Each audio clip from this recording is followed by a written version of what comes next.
Hello ബുദ്ധോണികളെ, എനിക്ക് വയ്യ. ഞാൻ ഒരാളുടെ അടുത്ത് വാട്സപ്പിൽ സംസാരിച്ചുകൊണ്ടിരിക്കുകയായിരുന്നു. ഞാനില്ലായിരുന്നു, ഞാനിപ്പോൾ വന്നിട്ടേ ഉള്ളൂ. വന്നപ്പോഴത്തേക്ക് അവരൊരു മെസ്സേജ് ഇട്ടേക്കുന്നത്, ഞാൻ ഇത് എന്താ പാട് ലൈവ് ഇട്ടേക്കുന്ന പോയി കാണുന്നു. ഞാൻ വന്നപ്പോഴത്തേക്ക് ലൈവൊക്കെ തീർന്നിരിക്കുന്നു. അപ്പം എന്താണെന്ന് ചോദിച്ചപ്പോഴത്തേക്കുണ്ട് നമ്മൾ സ്നേഹതീരം 500 രൂപ കൊടുത്ത് ഒരുത്തീനെ വളയ്ക്കാൻ നോക്കിയെന്ന്.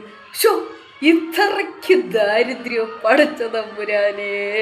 അല്ല, 500 രൂപയ്ക്കുള്ള വിലയൊക്കെ ഉണ്ടായി ഇവക്ക്. ഞാൻ നോക്കുമ്പോഴൊരു 5 പൈസയുടെ വില പോലും ഇല്ലാത്ത പരമചേറ്റ. എന്തിൻ്റെ ആവശ്യം? ഇത്രയ്ക്ക് ദാരിദ്ര്യം. അങ്ങനെയല്ലല്ല, കുറച്ച് മണിക്കൂറുകൾക്ക് മുമ്പ് വരെ പറഞ്ഞുകൊണ്ടിരുന്ന, അല്ലെങ്കിൽ കുറച്ച് ദിവസങ്ങൾക്ക് മുമ്പ് സഹോദരനെ പോലെയായിരുന്നു അയാൾ. സഹോദരനെ പോലെ വിളിക്കും, സഹോദരനെ പോലെ സുഖാണോ സുഖാണോ. സഹോദരനെ പോലെ അയാളല്ല വിളിക്കണത്. ഇവൾ അങ്ങോട്ട് വിളിച്ചിട്ട് ഒരു വോയിസ് എൻ്റെ കൈവശമുണ്ട്. അതായത് പിന്നെ ഫേസ്ബുക്കിൽ ഒരുത്തൻ എന്നോട് ഇഷ്ടമാണെന്ന് പറഞ്ഞു. ഞാൻ പറഞ്ഞു പോടാ പറ്റി എന്ന് പറഞ്ഞു.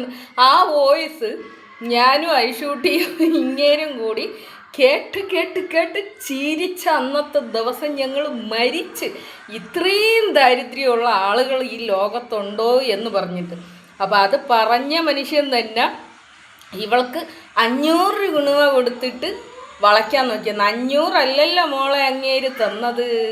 മോളെ അങ്ങേര് നിനക്ക് തന്നത് 500 ഗുണവ അല്ലല്ലോ മോളെ. നാണം കെട്ടവളെ. അയാളുടെ ഭാര്യനെ വിളിച്ച് നീ ഭാര്യയുടെ അക്കൗണ്ടിൽ ഇട്ട് കൊടുക്കുമെന്ന് പറഞ്ഞ പൈസ എവിടെയടി? പരമത്തേവിടിശി മോളെ. ആണുങ്ങളെ വളയ്ക്കാൻ വേണ്ടിയിട്ട് നടക്കണം. നീയാണ് ആണുങ്ങളെ വളയ്ക്കാൻ നടക്കണത്, അല്ലാതെ അയാൾക്ക് നിന്നെ വളയ്ക്കേണ്ട കാര്യമൊന്നുമില്ല. ഇനിയിപ്പോൾ നേരെ അയാളെ തൊള്ളോട്ട് കയറും. കാരണം കറാമത്തുമ്മ വിളിച്ച് നല്ലപോലെ ക്ലാസ് എടുത്ത് തന്നിട്ടുണ്ടാവുമല്ലോ. കൃത്യമായിട്ട് അയാളെ പറ. അപ്പോൾ അയാളെ പറയുമ്പോഴത്തേക്ക് അയാൾക്ക് എൻ്റെ അടുത്ത് ദേഷ്യം വരുമല്ലോ. അതിന് വേണ്ടിയിട്ട് പോയി ചാവടി. നീയൊക്കെ എന്നല്ല, ഈ ലോകത്തിന് ആരെന്ത് കാണിച്ചാലും അയാളുടെ കുടുംബവും എൻ്റെ കുടുംബവും തമ്മിലുള്ള ഒരു വിഷയവും ഉണ്ടാക്കാൻ വേണ്ടിയിട്ട് നിനക്കൊന്നും ഈ ജന്മം പറ്റൂല. ഇത് മാത്രമല്ല, നിനക്ക് അയാളുടെ പേര് പറയാനുള്ള യോഗ്യത പോലും ഇല്ലടി. അയാളുടെ സൗണ്ട് കേൾക്കാനുള്ള യോഗ്യത പോലും ഇല്ല. അവിടെ നിന്ന് നിന്നെ വലിച്ചെടുത്ത് നിലത്തടിച്ച് ദൂരെ കളയണമെന്നുള്ളതായിരുന്നു എൻ്റെ ആവശ്യം. അത് ഞാൻ നടത്തുകയും ചെയ്തു. അലവിലതി വീണ്ടും പണി ചിയാച്ചിക്ക. നിനക്കവിടെ ഒരു ജാക്കിച്ചാൻ ഉണ്ടല്ലോ, എന്താ അവനെ കൊണ്ട് പറ്റുന്നില്ലേ? വീണ്ടും ചിയാച്ചിക്ക. അവ എന്നെ 500 രൂപ തന്ന് വളയ്ക്കാൻ നോക്കി. നാണം കേട്ട പരിശ. ആണുങ്ങളെ കാണുമ്പോൾ